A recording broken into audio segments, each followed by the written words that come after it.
If you believe that peace is for everyone, You're in the right place. if you believe that this planet is sacred, you are in the right place. You are in the right place. When Unitarian Universalists gather for worship, we light a chalice. The chalice started as a symbol of our resistance against the Nazis during World War II, but today we light the chalice as a beacon of hope for all those who feel lost and afraid. Sandy? All right.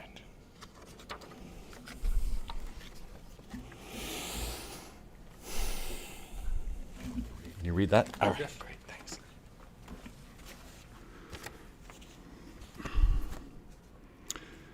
Here in the refuge of the Sabbath home, we turn our busy minds toward silence and our hearts toward one another.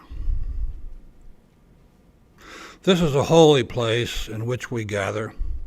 In this place of silence and celebration, solemnity and music, we make a sanctuary and name our home.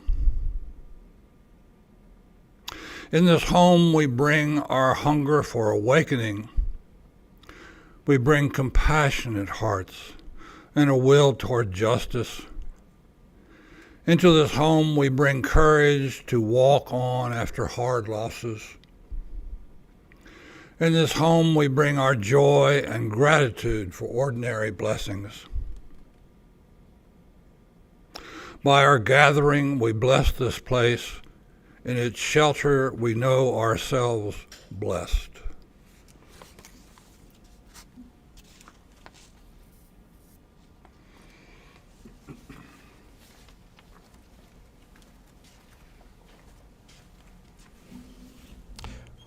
We Unitarian Universalists are people of covenant.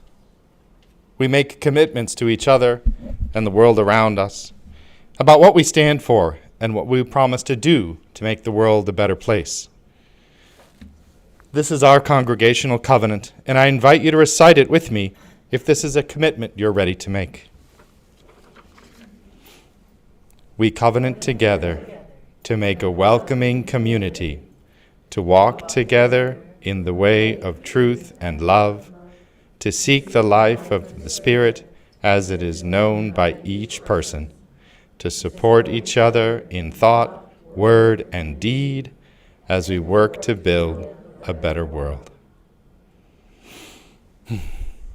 In a few moments, we have the great pleasure of welcoming some new members into the congregation.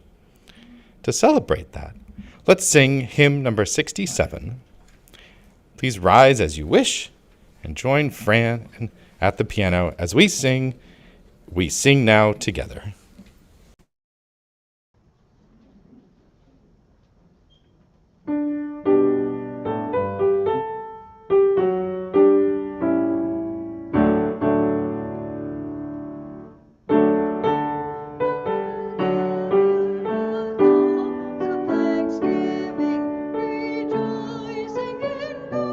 Which the ages have wrought, for life and unfolds us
that one of the best parts about being a minister is the welcoming of new people as members of the congregation. When I joined this congregation 18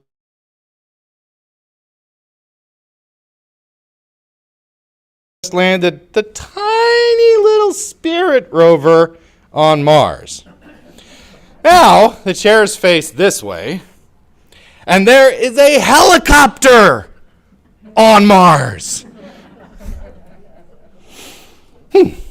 What has remained delightfully consistent is our welcoming spirit. Reverend Denise, if you would join me up here and welcome our new members. Good morning. This is one of my favorite parts of my job, of doing church. And right now, we are going to honor a couple of people who have made the decision to join our congregation. New members and old members, we all seek to be open and inclusive, respecting each other's inherent dignity, ideas, and vision, in times when it is easy and in times when it is difficult. We welcome you, new members, as we all were once welcomed.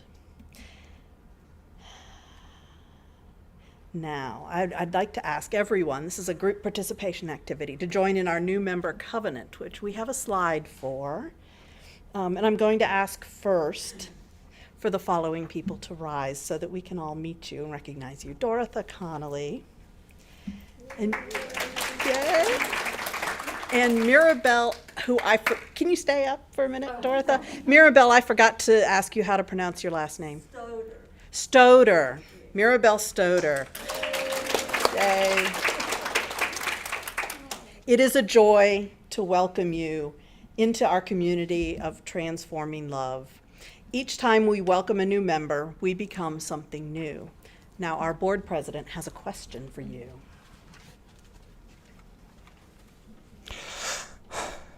New members, will you join together with us, sharing the joys and the responsibilities of membership?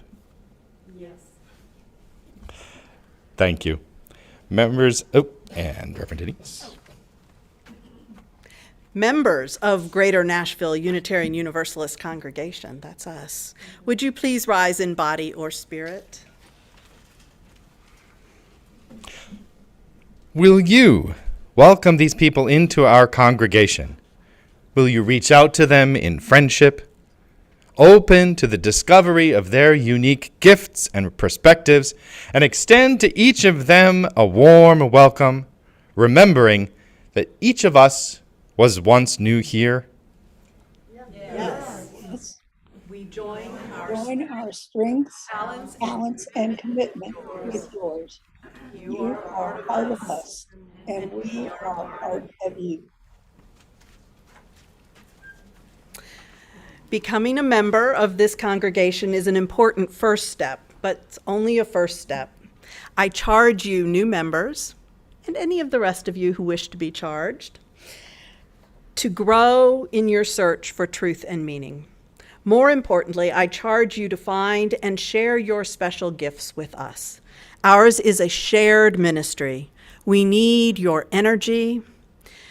We need your ideas. As you give generously of yourselves, we all become enriched.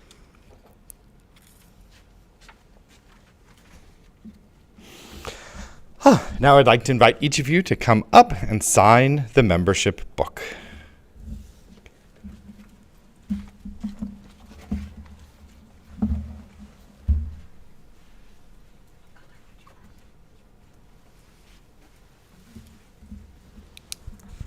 Here.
It is done. Welcome.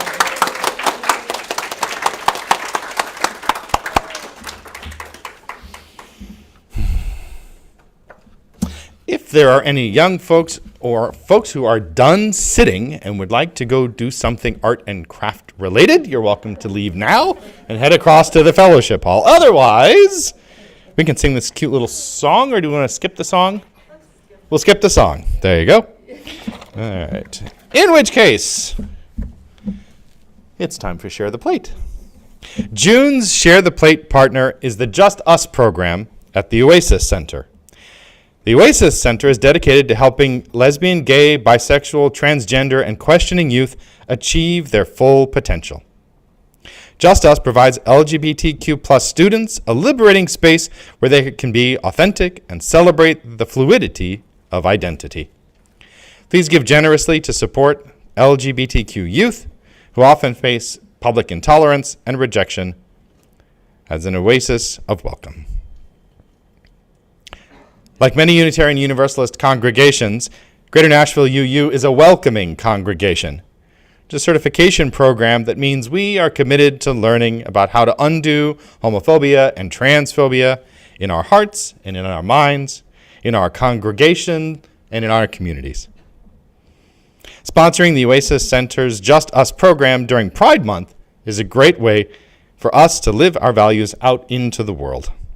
Please take a moment to read over the ways to donate, while Fran plays Wandering Down the Latitudes, composed by Michael Scott.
Thank you, Fran.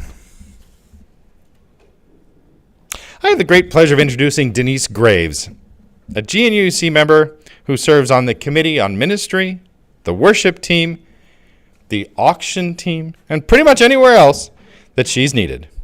She has a few thoughts to share with us about the way her thinking has changed over the years. Her talk is entitled, Things I Used to Know.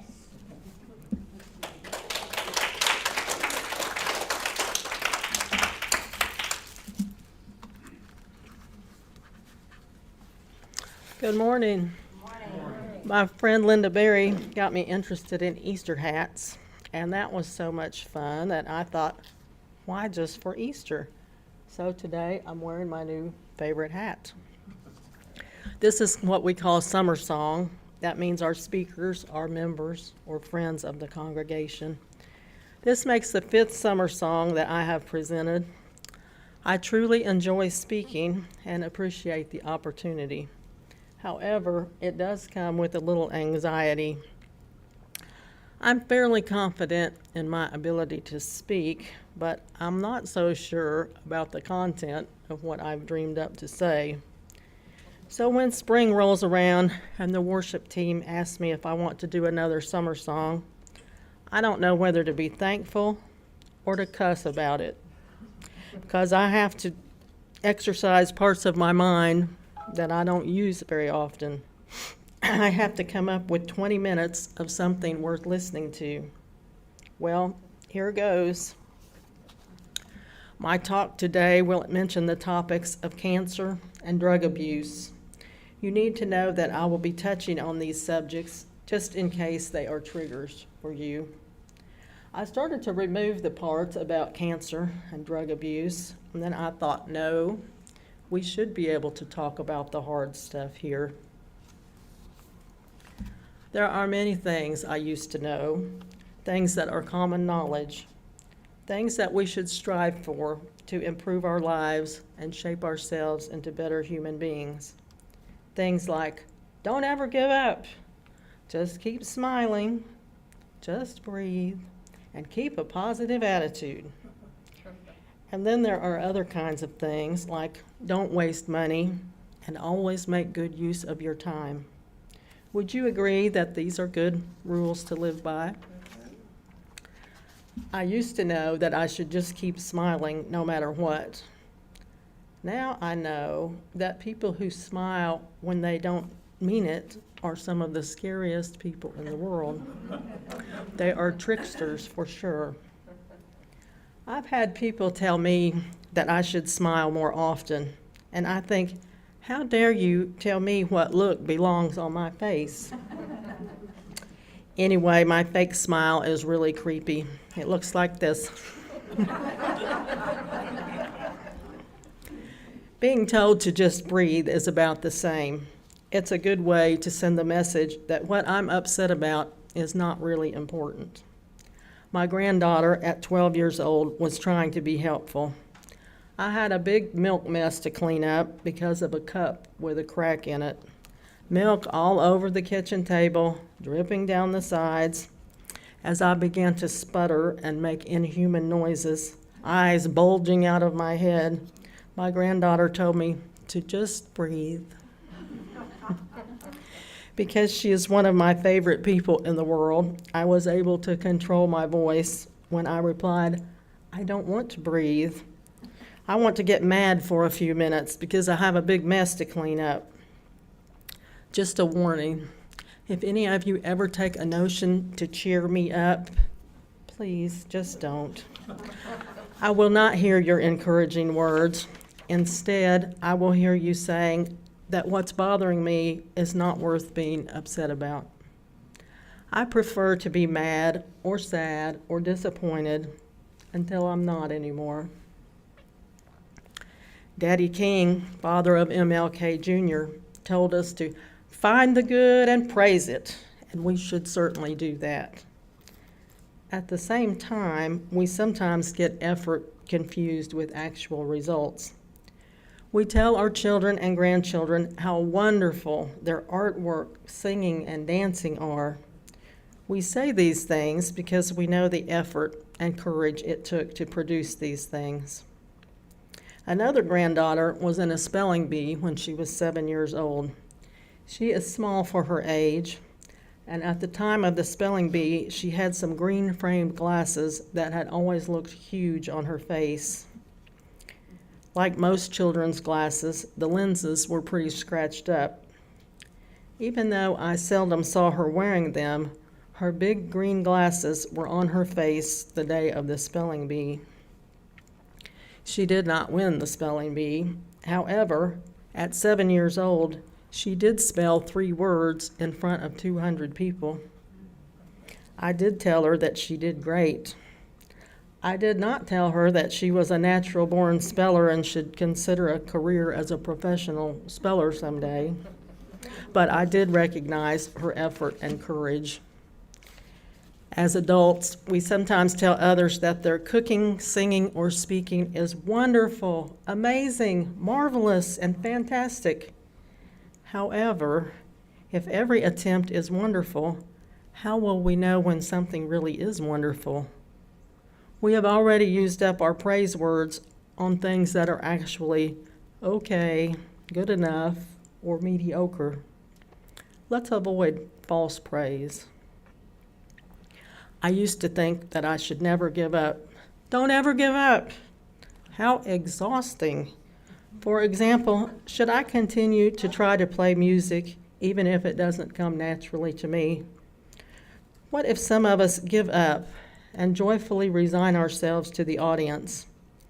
Our music director, Fran, often tells us how much musicians appreciate the audience.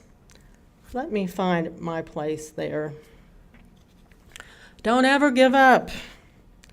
Do you have family members who abuse drugs? I do too. I'm going to give up on them. If they recover, it will be by their own volition. Often my helpful prompting and supplying of basic needs is only prolonging their dependence. For example, I will provide food, but not transportation. I will provide toilet paper, but never cash money. I'm going to stop enabling that contributes to their dependence on me and their dependence on drugs. I'm giving up on them. They may recover and they may not, but they will do it in their own time. If you are a recovering addict, I hope you agree with me because you are the expert. Don't ever give up. Let's go one step further. When we're at the end of life, let's decide when to give up on treatment and unrealistic expectations. This is a part of hospice care. Let's make the best of our last days by remembering and sharing our time with our nearest and dearest. I hope I get to do that. About 20 years ago, I was a cancer patient. During this time, the phrase positive attitude became popular. In the cancer support group that I attended, some cancer patients believed in the power of a positive attitude. Always keep a positive attitude. That phrase seemed fake to me. The phrase that was helpful to me was, "It is possible that I will recover." That was realistic and allowed me to see a future without cancer, which fortunately was what I was given. That was my experience. Yours may have been very different. No doubt a positive attitude can help a patient make better decisions about their treatment options. However, a positive attitude alone cannot shrink a tumor. I hope that cancer patients who know that they will not recover never feel like they could have been cured if they had just tried harder to have a positive attitude, or had more faith, or had prayed harder.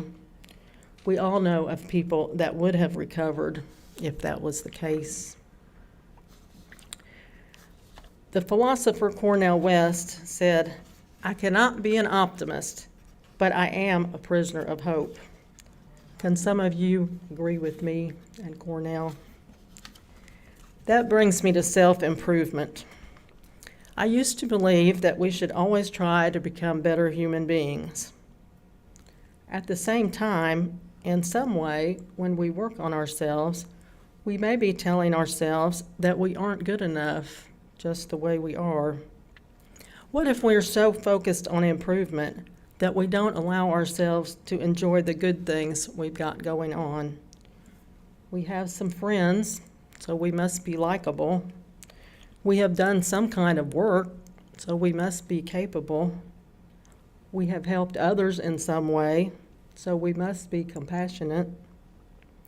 Fred Rogers, Mr. Rogers, told us that people can like us just the way we are. And on a good day, I believe him. Don't waste money. I think everyone can agree that this is a good rule to live by. I myself am a tightwad, and I'm pretty sure some of you are too. If I buy clothes, food, household goods, I have to be able to picture how I will use them. And I have to use them now, not in some faraway time. I even use my Post-its twice. They do have two sides, you know. If you are a tightwad, miser, or a skinflint like me, and the thought of buying something that doesn't get used is repulsive, maybe we need to rethink all of this. Maybe it's okay to sometimes buy clothing only to find out that the style or the color is not right for me. Maybe I can buy new food items to try. If I don't like it, I just won't buy it again. Simple enough. Of course, some of you are the opposite. You buy too much of everything just in case. Maybe you need to rethink that idea. Along the same lines as don't waste money is don't waste time. Or to put it in a positive phrase, always make good use of your time. I always got a check mark on my report card next to makes good use of time. After all, time is our most valuable possession. We only get so much of it. Make a to-do list. Push yourself to see how much you can get done. That will work well if we want the measure of our life to be how many hours we worked, how clean our house was, and how many projects we completed. Unfortunately, that will not leave time for rest, meditation, reflection, prayer, or just plain daydreaming. I'd say these things are also a good use of time. Here's a quote, and I don't know who the author is. Stop the glorification of busy. Busy in and of itself is not a badge of honor. Consider these things I used to know. Don't ever give up. Keep smiling. Just breathe. Keep a positive attitude. Don't waste money. Maybe these things are not the right thing to do. Or maybe these things are not always the right thing to do. Maybe a stitch in time does not always save 9. Maybe it's not always darkest before the dawn. Maybe there are times when we should put the cart before the horse. I think we should try it at least once. Since colonial times, people have been embroidering sayings on small wall hangings called samplers. You know, things like cleanliness is next to godliness, a penny saved is a penny earned. It would be nice to have a collection of samplers. When an issue came up, I could simply consult my sampler collection and immediately know the best course of action. When I'm searching on Amazon for a new Kindle book to read, and I see many books for $2.99 and even some free books, my sampler will tell me, "You get what you pay for." Maybe I should pay full price and get something I would actually enjoy reading. By the way, don't ever buy any Kindle books that could be considered romance, even if you were only reading them as historical fiction. If you buy one romance novel, you will soon be flooded with email ads for titles like Days of Desire, Nights of Splendor. I swear the one I read was historical fiction. I could also check my sampler collection when I'm hungry for a cheap, sweet, sticky snack. My sampler will tell me, "You are what you eat." I don't want to be cheap and sticky. Unfortunately, it's not as simple as reading a sampler. I actually have to use discernment to evaluate each situation. It's not just old adages and platitudes that may not be true. Even ideas that I have depended on my whole adult life might not be true. Maybe the Democrat is not always the best candidate. Maybe Christians know something I don't know. Maybe respecting authority is sometimes a good thing. I know, it's scary. I have to consider the possibility that I have been wrong. I don't always know what to believe, but I do know that sometimes the truth is more important than having a nice day. Thank you for listening.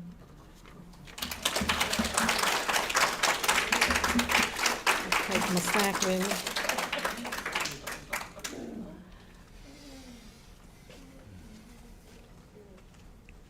Thanks, Denise. It's not often you get someone who points out how nicely the idea that you have inherent worth and dignity while you are simultaneously searching for spiritual growth happen at the same time. Let's sing number 128, For All That Is Our Life.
We have come to the time of joys and concerns. Turn off the